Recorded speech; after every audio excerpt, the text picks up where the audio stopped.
Okay, let's talk about an approach to this argument that denies premise one. So a natural thought you might think is, hey, why think every event has a cause?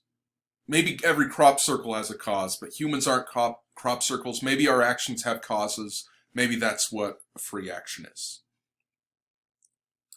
Let's call this view that just says, nope, actions don't have causes, those are free actions, radical indeterminism. Radical indeterminism includes a definition D1. An action A is a free action just in case A is an action that's got no cause. So it's a free action if it's got no cause. Radical indeterminism also claims that there's some free actions and that people are morally responsible for their own free actions as well as the consequences of those actions.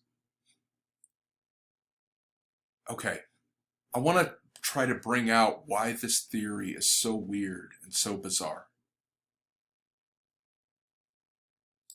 Here's a story. Imagine that Leo is somebody who loves the great leader of his country, and he grows up loving the great leader of his country. He goes to great leader defense school to train to be one of the great leader's bodyguards. He's evaluated by therapists and psychologists, and they all say, Leo loves the great leader. You look at his beliefs and desires, they're all suited to helping the great leader. He would never hurt him. And then let's imagine that one day Leo becomes the great leader's main bodyguard. He's always protecting him. He even takes a bullet for the great leader at some point. Ninjas drop from the sky. Leo beats them up to protect the great leader. Assassins hang out on the mountains trying to shoot the great leader from a distance, and Leo picks them off before they can.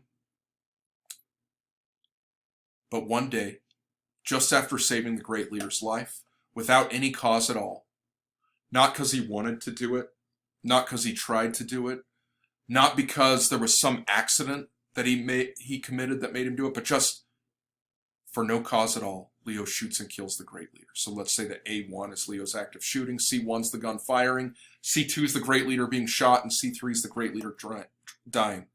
This broken arrow represents an uncaused event, Leo's act of shooting, which causes the gun to fire, great leader being shot, great leader dying. You might think this gives you an argument against radical indeterminism. First premise, if radical indeterminism is true, then Leo's morally responsible for assassinating the great leader. The motivation for that premise is just plugging in the definition of radical indeterminism. Acts uncaused, that's all it takes to be free, so he's responsible. Second premise, Leo's not morally responsible for assassinating the great leader. And the thought there is that it's just this random thing that happened. He didn't try to do it. It wasn't an accident. He didn't do it because he wanted to. It's uncaused. If it's uncaused, if it's not caused from his beliefs and desires, then it's not him doing it. He's not the source of his action, so it's not free. And therefore, radical indeterminism isn't true. And I want to note something about this. When I first presented hard incompatibilism, you might have thought, what's the deal with this theory?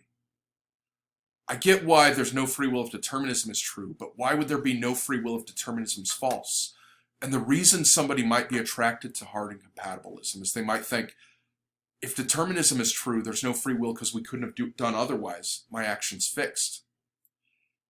But if determinism is false, then my action's just random.